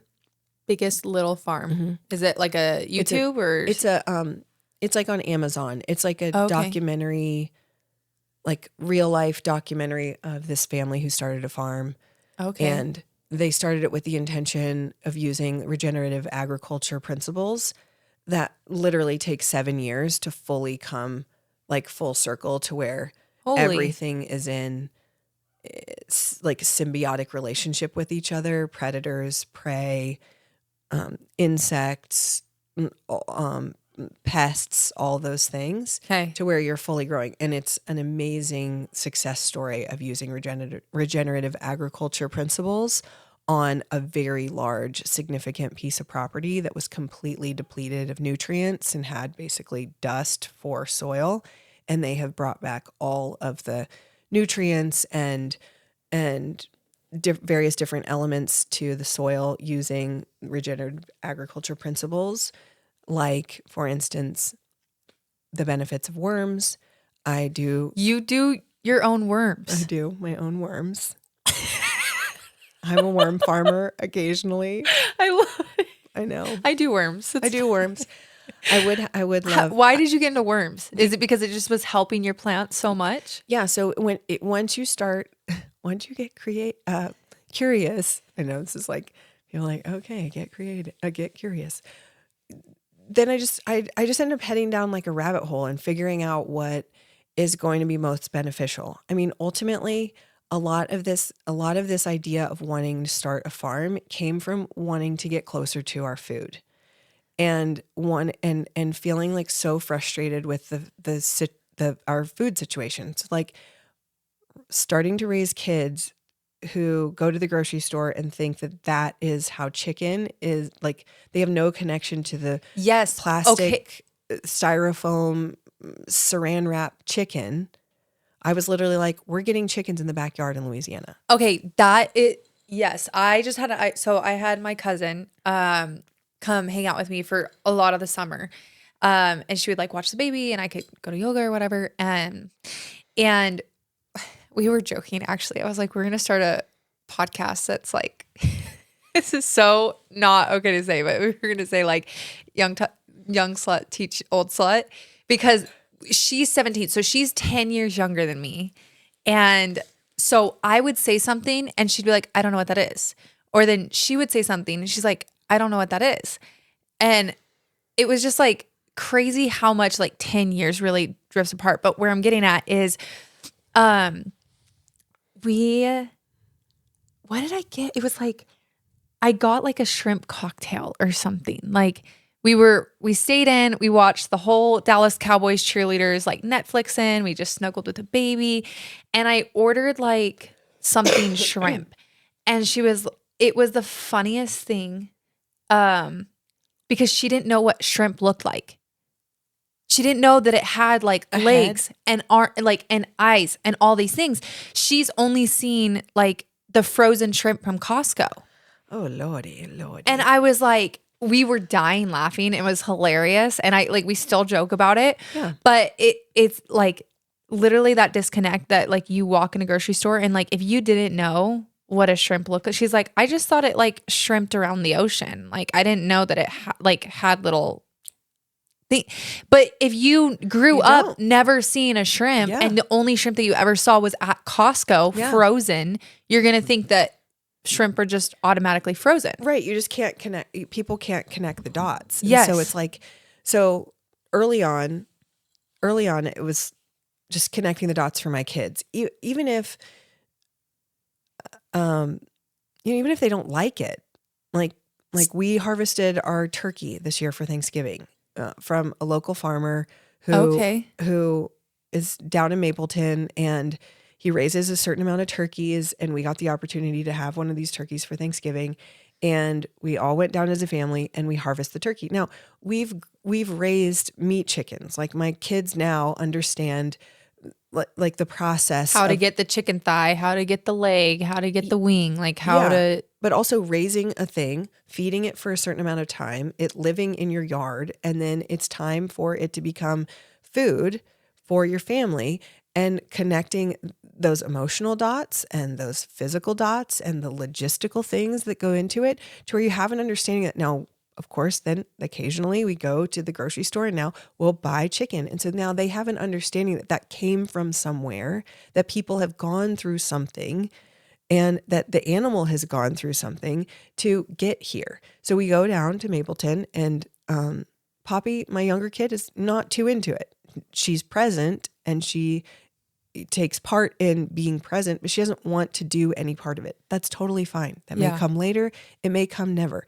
But she at least understands the process. Now, Penelope wants to do every single part of it. So she goes, picks our turkey, picks it up, turns it upside down, does the whole entire thing, start to finish, to where then to then watch in her as we're serving Thanksgiving dinner.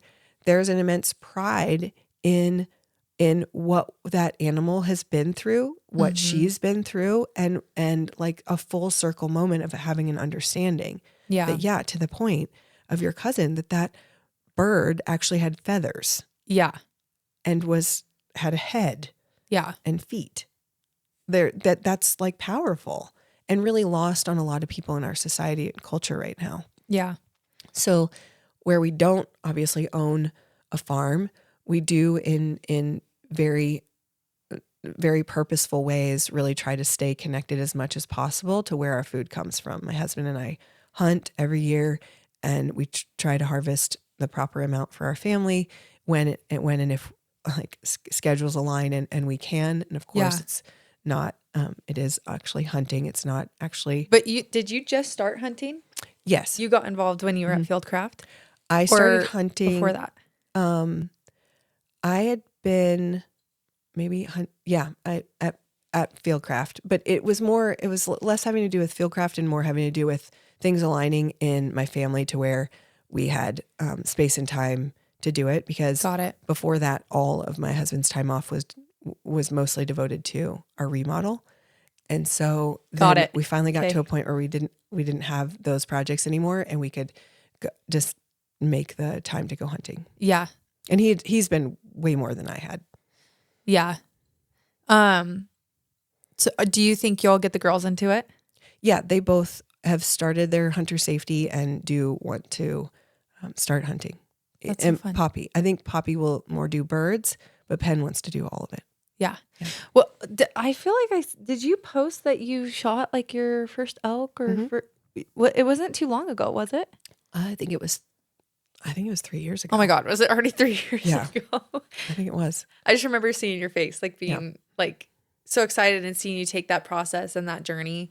It's always fun seeing people like get into it, because I feel like it is becoming like a lost skill. And just like you said, like with the chickens and the shrimp and whatever. Oh, I have a question.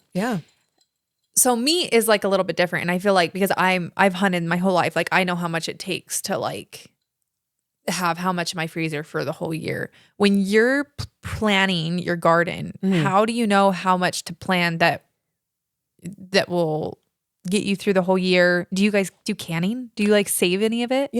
So full transparency, our garden does not sustain us through the year. Like I would love for that to be the case, but it just doesn't. You will learn this as you already have. There are a lot of failures in gardening, just like anything else that depends on weather and nature, but also it's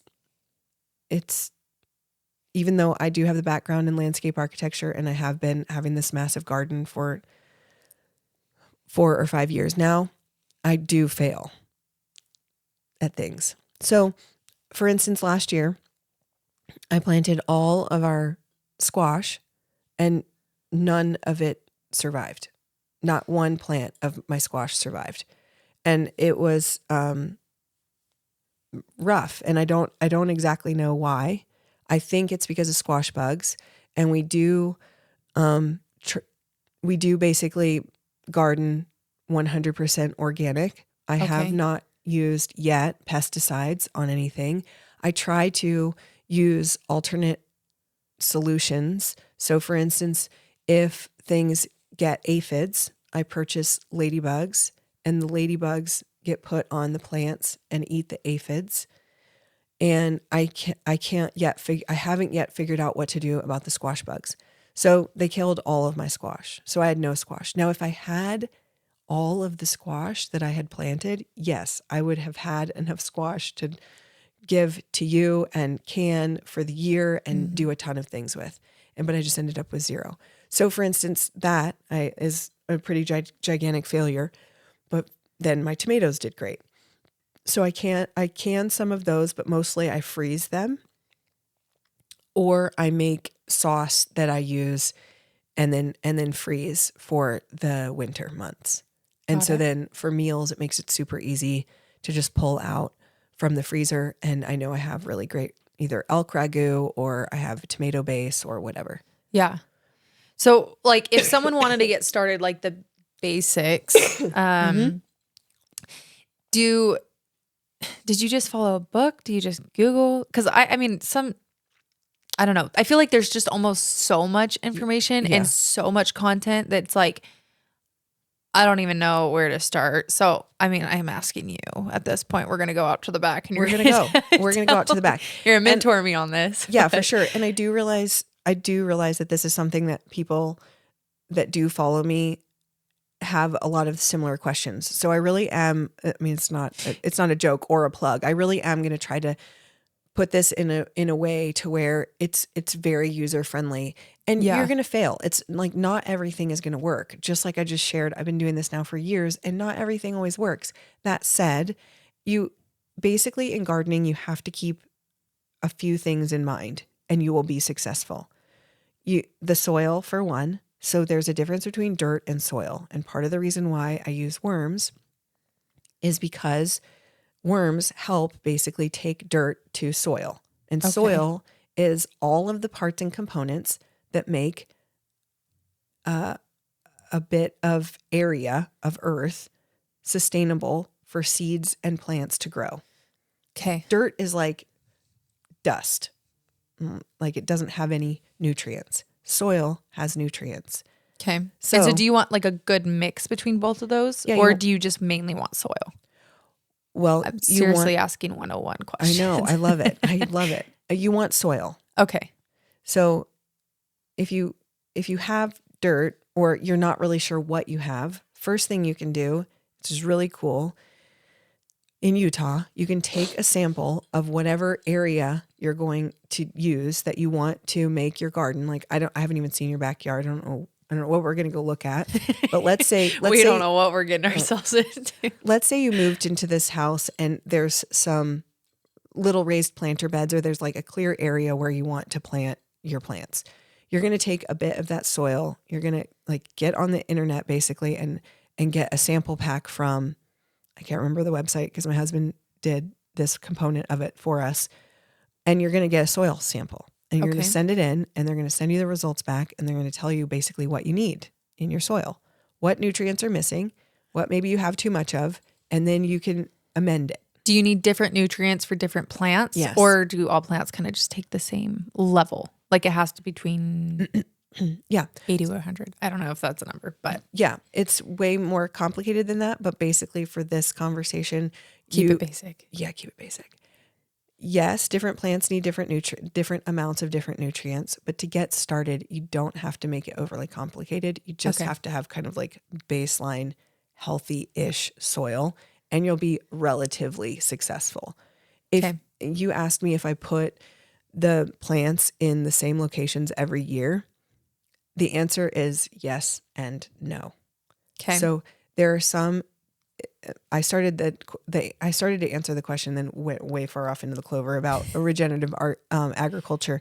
But if you were to do regenerative ag, you would want to rotate your crops because you would deplete, and also regular agriculture does this too. If you put the same crop in the same area, it will deplete that area of that nutrient that plant pulls more of. Okay. So then you want to put a different plant in there. And this is where you can start to kind of go down the rabbit hole of like, if I plant tomatoes here for, 3 years, I'm going to pull out a certain amount of nutrients. Either I need to put them back in with fertilizer or amendments, or you're going to need to move them and plant something that's going to actually do the opposite. Okay. That said, for like the beginner gardener, you're fine with just like for the first few years, if you find success with the plant in a certain area, it's going to be pretty much okay to plant that the next year in that same area. Okay. So soil test. Soil test will be beneficial. Okay. Then you'll be able to understand like what amendments or what you need to do to the soil to make it more healthy. If you're starting from scratch and you just want like for us, for instance, we built all of those raised planter beds. There was nothing in them. They were empty. Yeah. So we did the research, and there was actually a lady that I got some seeds from locally who recommended a place, and one of the names of the place has Raeyne in it. So we'll be able to find that for you if you guys need to get extra soil. And they have one specifically for raised planter beds, a soil mix specifically for raised planter beds. So that was super easy. The lady that's been doing it in this area for 20 years recommended this soil. I just went and got that soil. She's like, she said 1 year, or actually 1 or 2 years, she tried without that soil, and it was like her crops totally failed. So I was like, okay, I'll invest in the soil. And it is a bit of investment, of course, at our scale, which is your fun. whole yard. Yeah. But it is worth investing in really high quality soil with the right mix for you. So we'll get you guys the right soil. And then you just want to make sure you understand the orientation, where the sun is going to go and how much exposure your plants are going to get.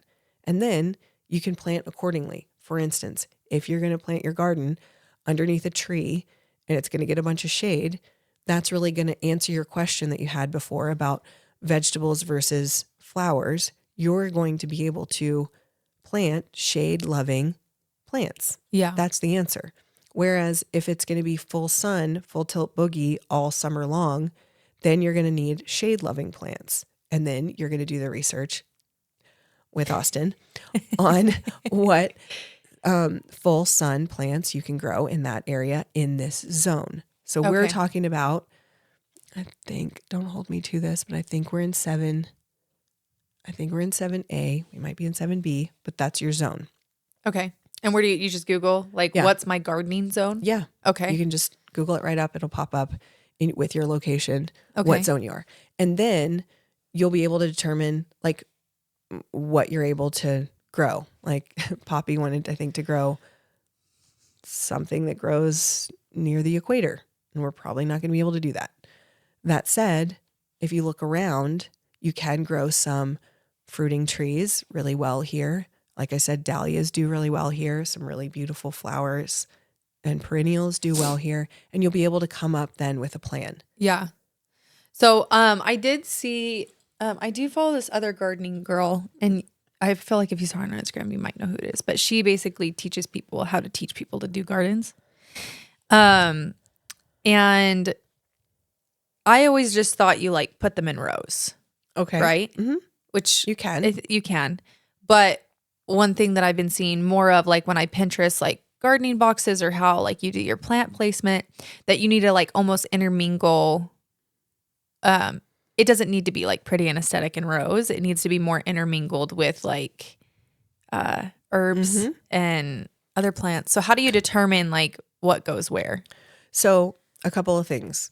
I think I know who you're talking about. At least I also follow a lady that talks a lot about planting things together, and she specifically plants things extremely close together, and she has a ton of success. I don't always have success with that. Do you think it's based on where she's at? It probably has a lot to do with where she is. She also has a very deep understanding of what each plant is going to do at its full, like at its mature height or width. And also she has a very deep understanding of companion planting. So that is basically what you're talking about. Okay. And this can be, if you're a geek like me, a fun part of the puzzle or plan. So if you determine what you want to plant, like for instance, tomatoes, then on Pinterest and the rest of the internet, you can look up companion plants for tomatoes. And Got it. then what it will tell you is that certain things are going to grow better together and certain things are not. Now, I am not great at remembering this off the top of my head of each companion plant for each other companion plant. But what I do each spring is I look up what I want to grow. Yeah. And then I come up with a plan for companions. So sometimes things make a lot of sense, like tomato and basil. Well, it's funny because those go really well together on a plate, but they also grow really well together in the garden. Interesting. So as you're doing your companion planting, you'll start to realize, oh, that makes sense that those things don't really go together. Like you want to be really careful where you put your onions. You're not going to put them with strawberries. Well, that really makes sense to me. I'm not going to go put onions next to I mean, I guess once they're in a salad, but that's going to overpower each other. Yeah. So certain things make sense. So question, well, two questions. First question, did you learn to cook and then garden, or as you were gardening, you started learning how to cook better? Because I didn't really I'm not much of a cook. But when I got pregnant, I started cooking more just because we were home. So did your garden inflect your cooking, or cooking? Yeah. So I cooked a lot before I gardened. So you already had an understanding of food and how to put it together and everything. Yes. Like when... What was that? Maybe it was Siri? Was it Siri? That was kind of creepy. It sounded like a parrot. Okay. Oh. She was like, okay. Okay. When I was in Miami and I was unhappy and I was uncomfortable way back 4.5 hours ago when I was telling you that story, I wanted to quit my job and become a chef. Really? Yeah. Okay. I thought that was going to be a really good idea. And I didn't do that. Okay. But I have always cooked. Like Okay. My mom taught me how to cook. I've cooked with her my whole life. I cooked when I was single. I love to cook. Okay. So, but my cooking does inform my garden in that I know what my family likes. Yeah. And I want to grow more of what my family likes. So you do like a longevity meal plan, or do you just be like, I know what we like, I'm just going to put these ones in and try these ones? Or do you do like how do you know that you need 10 carrots? Or how do you know that you're like, oh, we have to do 20 onions instead of 20 cucumbers because that's what we eat more? Like, how do you determine that?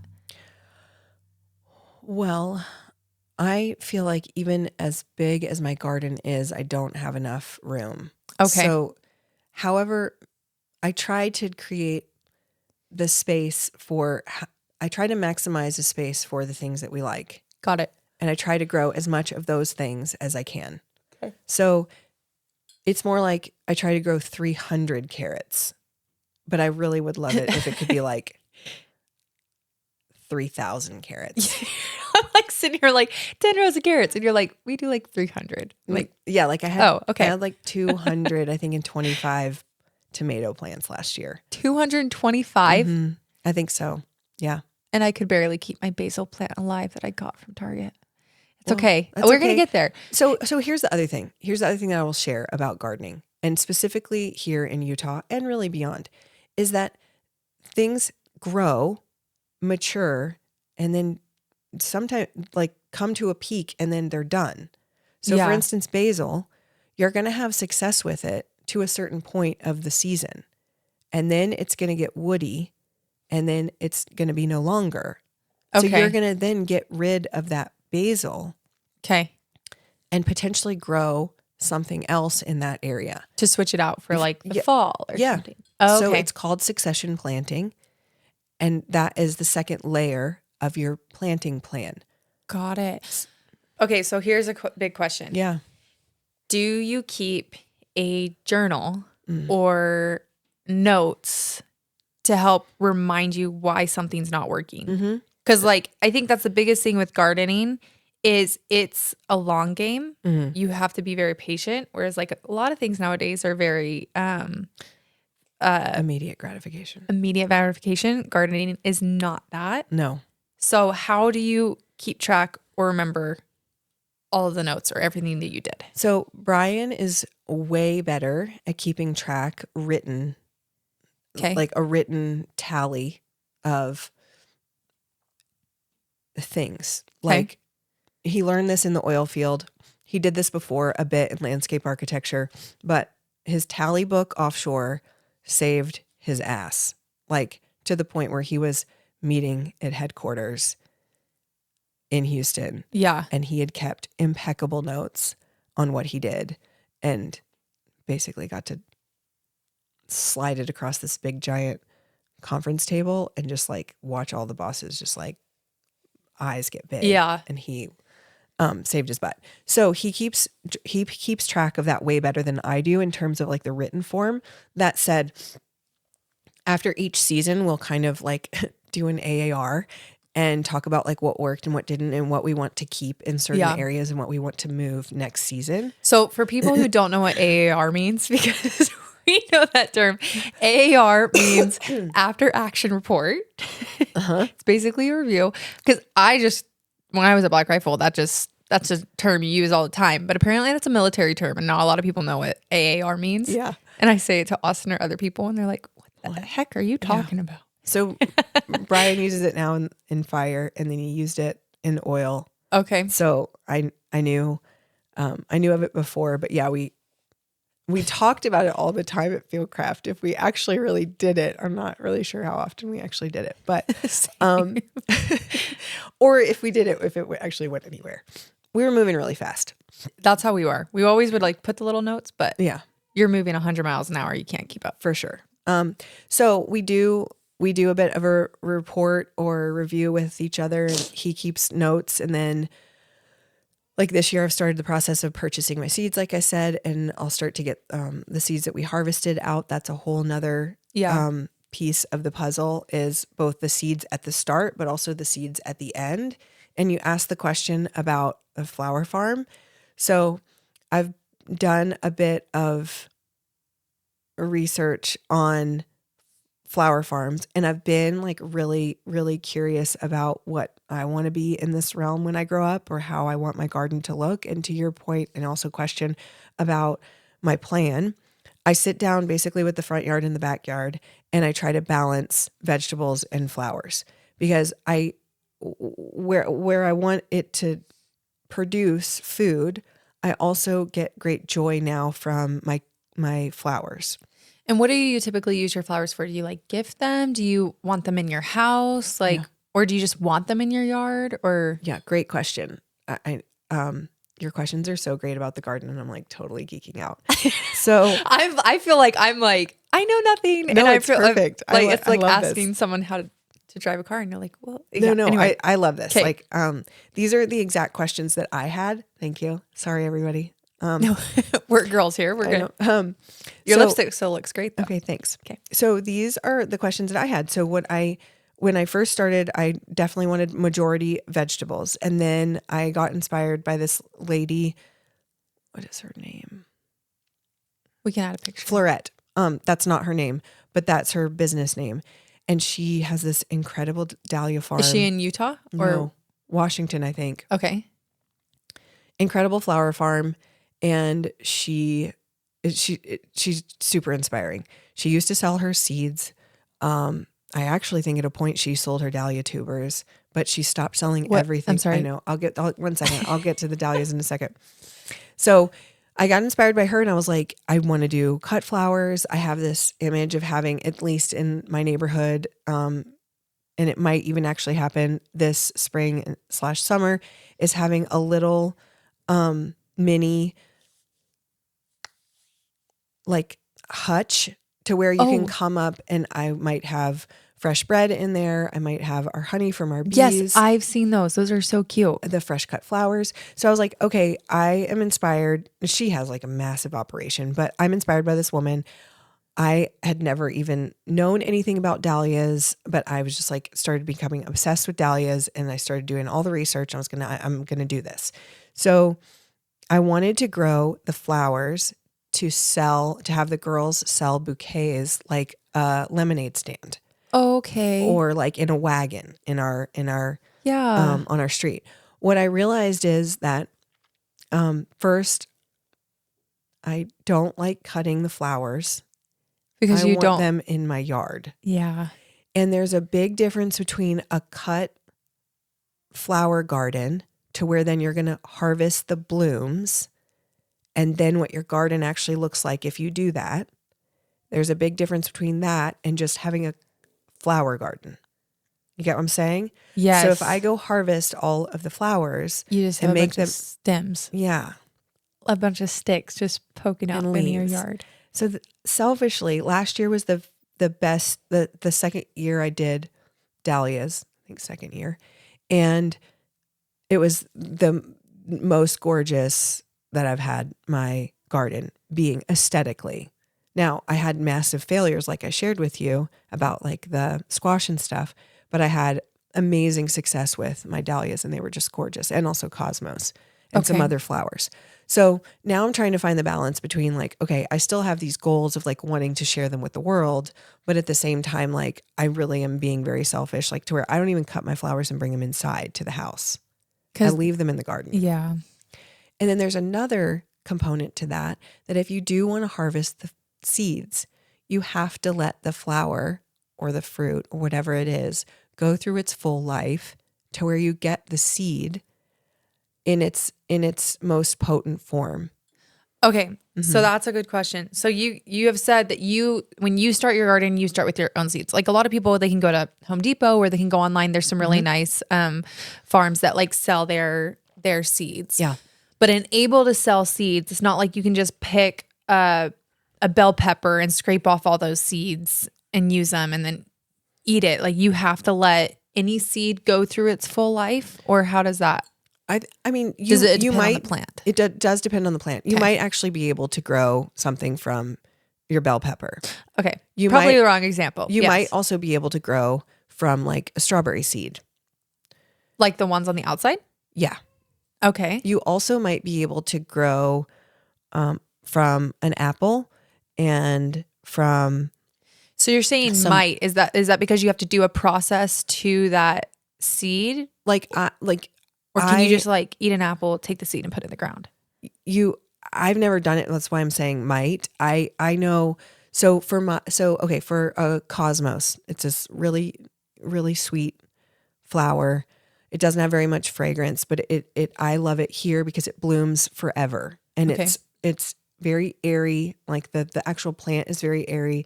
Its leaves are very fine, and so it gives a very we'll add a picture. Yeah, like what's it? Fringe type feel to your garden. Like if you know dill, you know the dill plant, or even yes. Okay, so that flower it blooms, and then as it dies and withers, you can't even see its seeds yet. Its seeds then start to mature in the part of the plant that is connected to the petals. So the seeds mature after it's starting to die. Right. Okay. So then you have this, you would go through and like, if you were keeping your garden to where you weren't keeping your seeds, you would go through and deadhead all of the flowers. And like, I had to tell Brian, like, stop deadheading these flowers because I'm trying to harvest the seeds, because he's just trying to get rid of the flowers that have already peaked and are not cute anymore in the garden. But they have a purpose for me because the seed needs to mature and go through its life process. Yeah, to be able to be planted in the next season. Okay. So then you have to go through, certain seeds needs a certain drying process, and they need to be a certain amount of moisture, otherwise they might mold. And to your question about dahlias and tubers, super interesting and like a whole world. And if you're a dahlia master or like fanatic, I might get some of this wrong because this is a whole world that I am just barely scratching the surface in, but I'm having a ton of fun being very imperfect at it. So dahlia is really cool in that, first of all, it's an absolutely gorgeous plant. It grows really well here. And if you want the flower to look the same as the flower that is in your garden, you have to plant it from the tuber. So the tuber is literally looks like a sweet potato-ish kind of root thing in the ground. So what you do is you order tubers from the internet and then you plant them in your garden, and they, throughout the season, like the plant will grow from the tuber. And then at the end of the season, first frost, dahlias are done. You cut the plant down and then you go back, if you want to, like a crazy person, and pull the tubers up from the ground. That one tuber has probably turned into at least 2, if not up to like 5 tubers. Okay. That then you can clean and put in to storage for the winter. Now, in different climates, you can overwinter them in the soil. In this climate, you can take them and put them in like a root cellar or something like that, where it's at 55 degrees. It's not getting any more moisture. And now in a couple weeks, I'm going to go take all of my dahlia tubers out of storage, put them in soil, and they're going to start to come back to life. Okay. Yeah. So then if you harvest the dahlia seeds, it's not guaranteed, and most likely you're not going to get the same looking plant that you got those seeds from. Totally bizarre. There's a lot to it. Yeah, I know. I just went to like level like 500 with the dahlias, but you are going to have some dahlias in your garden because I'm going to get you set up with some, and you're going to be so happy that you did. And then next year you're going to be coming to me. You're like, okay, how do I store the dahlia tubers? Yeah. Oh my gosh. There's a lot to get into. Mm-hmm. But it's really fun. I think you do a really good job on your stories explaining, like as you go, you explain your gardening, like, Kate, today, this is what we're doing and this is why we're doing it. I think the only fault on mine is that I just don't have a garden yet to be able to like practice what you're doing yet. So I'm like, I'm just going to call D-Day all the time. You'll be on my, favorites list on my contacts. That's fine, because most likely whatever questions you have, someone else that's following along will have too. And I'll just do a little mini deep dive on it and share with you, or answer your questions and share it with everybody else. So what's your favorite thing to garden? Tomatoes and dahlias. Okay. Perfect. 1000%. It's just because they're easier, or because dahlias are your favorite flower? Peonies were my favorite flower until dahlias. And now dahlias are definitely my favorite flower. Why did it change? Well, dahlias are really satisfying. Like peonies are kind of a pain in the ass, and they don't bloom nearly as long. Here, they don't bloom nearly as long. And my dahlias just go all summer into the fall, and they're still going at first frost. Yeah. Whereas peonies bloom for a while and they're gorgeous. They smell amazing, and then they're done. Okay. And dahlias are just super satisfying and just keep going and going and going. Same with tomatoes. So for this year, are you gonna do the flower cart with the girls, or are you not gonna cut your flowers? So in this year, this past season, I only had dahlias all in the front yard. Okay. Because of how we started the backyard. And now I'm hoping, because of how many dahlias have multiplied and how many tubers I have, I'm hoping that I'll be able to start some in the backyard. If the backyard ones do well, then I will harvest some from the sacrifice. Some dahlias from the backyard to do the little cart, or to teach them the entrepreneurship. They're hungry for it. They already are. We did the warehouse sale like 2 years ago, and they were working the cashier, and they were just ready to work. Mm-hmm. Your little girls are my favorite. Oh, thank you. We need more girls like them to grow up and run this world, because they're amazing and they're so fun. And they march to the beat of their own drum and no one can tear them down. Honestly, I don't know if this is a compliment or not, but I'm saying this as a compliment. Okay. Did you ever read the Junie B. Jones books? No. You never read those? Okay, now I'm going to get them for you. So there was a book that I read growing up as a little girl, and it's called Junie B. Jones, and it's all about this girl who like marches to the beat of her own drum and never lets people tell her what to do, and she has like all the confidence of the world, and they're the cutest books, and I just like, I feel like your girls are like her, right? Like they're just confident and happy and friends with everybody, and cute little girls. Thanks. Thank you. If I ever have a little girl, they'll be like yours. Yes. Yes. They're their own people, and it's my job to foster and guide them into being even more themselves. And it's my favorite job. I love it. It's my favorite thing to do. I want to jump into, before we get, you just put a sauna in your garden as well. Yes. And it's so cool. It is. Tell me about I love sauna because I love going to the hot Pilates, and that's where I love my sauna. But explain your journey into getting into the sauna and also the cold plunge. Yes. So because you're doing that like daily. I try to do it daily. I probably do it at least 5 times a week. Okay. So, let's see. Again, with curiosity, like I just got curious. It's a very much of all the rage and very trendy and very buzzwordy kind of thing. Contrast therapy, hot and cold, sauna, cold plunge.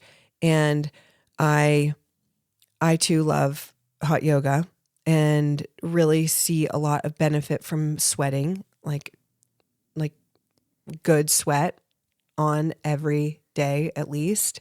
And I think that when I owned the yoga studio, what I noticed was women really had, basically my theory is that generationally we've been encouraged not to sweat.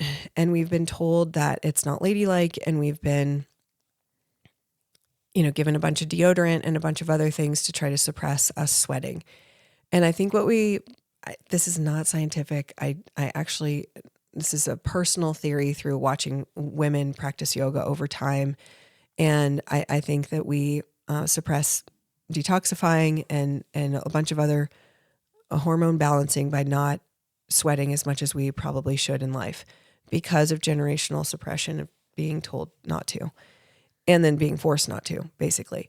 So I would have ladies that would come in to the yoga studio and try hot yoga, and they'd be practicing next to a dude or maybe a lady who'd been coming for a long time, and they would come to me after class and they would be like, am I doing something wrong? Like, I feel like I'm working really hard, but I'm not sweating at all.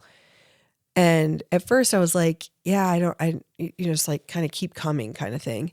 And what I found was over time, approximately like 6 to 8 weeks, women that would come often, like regularly, at least let's say like 2 times a week, would start to basically give themselves permission through the culture and space we created at my yoga studio, like permission to sweat. And like, this is a safe place for you to go ahead and do work and start to sweat.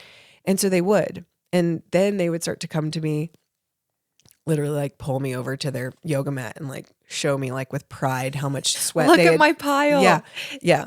I can agree with that. I feel like at first, the first couple times I went, I was like, this is so gross. Mm-hmm. And like you would see people's piles of sweat. Mm-hmm. And now I'm to the point like it's like the detox and the junk just gets out of you. And like I feel so much better the wetter my sports bra and my towel are. Exactly. And so there's like a real almost like sense of pride and like accomplishment in, first of all, like giving yourself permission to sweat, but then like creating you created all of that and like you're doing work. And so I'd heard like a bunch about sauna. I'd done hot yoga. I've been in sauna before, and my husband grew up with a sauna in his house. And so I started talking about it, and it was something he was like totally on board with. So we started doing research, and we found a sauna at Costco, actually. Okay.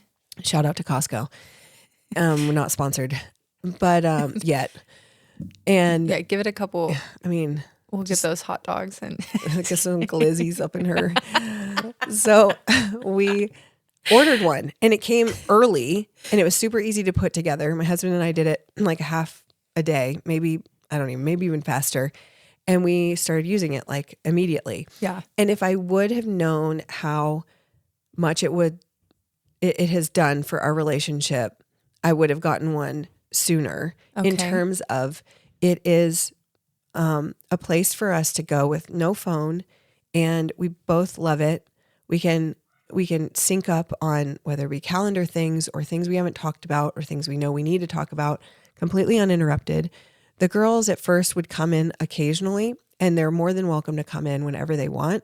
And I do believe it's perfectly fine for them to come in and join us in the sauna. A lot of people have different beliefs about that, but I think that kids are fairly self-regulating and they'll get out if they're too hot. I don't keep them in there. I don't make them go in there, and they're welcome to come whenever. Poppy is literally a flower, and she doesn't like being too cold and she doesn't like being too hot. So she dislikes both of these things, which is perfectly fine. She like wilts if it gets too hot, and she completely does not thrive if it's too cold. So we go in there and we talk, we connect, we talk about things. And also it's just nice to just be with each other. That, and I love the sweat. We got the sauna first. It's an Almost Heaven sauna. And I do actually have a code for your listeners. If they do want one, I am an affiliate. The new one, not the Costco one. Not the Costco one. Okay. I have you upgraded to this. So no, this is Almost Heaven sauna through Costco. Oh, okay. So Almost Heaven and Costco. I don't know their exact business arrangement, whatever. I have an Almost Heaven code.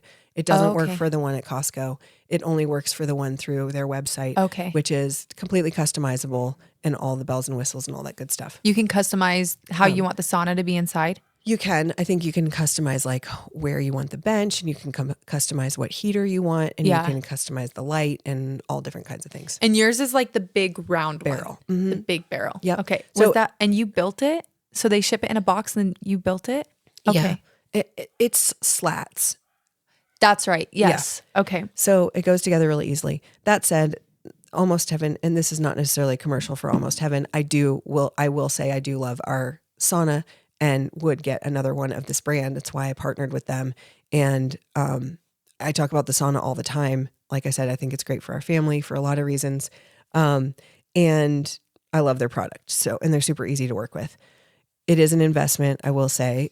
And that said, it lives really well, it ages really well, and it has multiple different benefits for your own personal physical health, emotional health, and also like interpersonal health and connection with your partner, and also with community. It's huge with friends like that come over. I say it's the truth chamber. Yeah.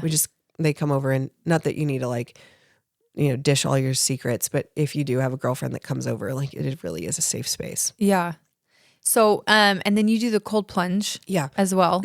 So first came the sauna, and then I had been wanting to try cold plunge. So we started with a horse trough in our backyard. And anytime we wanted to cold plunge, we would go and get ice if it was the summer. And then through the winter, we would just chip the ice off the top, and the water just leave would be the water in there. Cold. Yeah. And that worked. And that's a great place to start for people that are just wanting to start the cold plunge and just try and see if it's going to work into your schedule, if you even like how it makes you feel. And it's a great starting point. I think the horse trough was like $100 for 100-gallon horse trough. And then you just have to invest in the ice and the pain in the ass of going and picking it up. We graduated to the level to where like we're doing it 5 times a week, and we really want something that's like set it and forget it. I don't want to have to go think about ice or chipping ice off of the horse trough. And so it actually aligned with, I teach breath work and cold plunge sessions up at a 5-star resort in Park City. And really? I do. I was going to ask if you were still teaching. Mm-hmm. Are you still teaching? Yeah, I am. Okay. And so I actually had an amazing client come through that experience who works with Master Spas and co-created the Chili Goat with Michael Phelps. So I work with Chili Goat and Master Spas as well as an affiliate. And I got a code for you on that too. You're just amazing. It's just like one thing after that. You never cease to amaze me. I know. I'm like, I hope if you're like still tuned in that you get to benefit from this code. Oh, they will. They will. We can get clips too. So the cold plunge is amazing in that, again, there are physical benefits from it that are fairly immediate. And then I think we've only scratched the surface for the long-term benefits. And if focus is the word for 2025, then longevity is the word for this decade of my life, is to focus on things that bring me a lot of joy and also a lot of healing, and encourage longevity for me to be present for my family and for me to be my best self. So right now, as far as like physical things that I'm doing, it's hot yoga, cold plunge, and sauna, and then getting closer to my food are the major components of my life that then I share on my blog and my newsletter and in this podcast. I freaking love you. Click down below, like and subscribe. This right here. I love it. And sure to drop your comments below. You're the best. With what seed recommendations you want. I don't yet have a code for any seeds. You'll get there. Yeah. Actually, you'll just sell them in your flower cart. Yeah. Yeah. And so there is a high likelihood that we will be selling seeds this spring, because we did harvest so many of very specific certain ones, like the cosmos that I was talking about. We've got so many seeds. So you will probably be growing some cosmos from our seeds, and some hollyhocks and some other things that we harvested. Yeah, it's going to be pretty cool. Yeah, it's pretty exciting. Okay, well, I'm excited to start my gardening journey. Mm-hmm. I need to find something that gets me to be an artist, because you're way ahead of me on that. But I don't really the garden could be it. There we go. It's a very creative outlet, and when you think about it, you're basically painting with flowers and vegetables. You have to have vision and a certain creative element. It's also a ton of logistics, which you are really good at. And so if you just shift your vision on what you're doing, you just are going to apply all the things that you're already good at doing, and you're going to just put them into gardening, and stop telling yourself that you're not a good gardener. Stop it right now.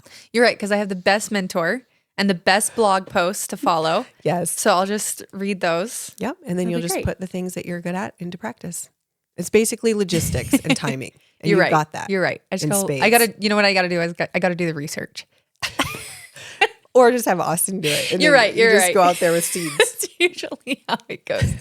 I love it. Well, thank you so much for joining me. My pleasure. I've appreciated it. You've definitely broke our podcast record. Okay. But I love it. Okay. And I think it's so informative. And thank you so much for driving down here and spending time with me. My pleasure. My pleasure. Good job, lady. Thank you.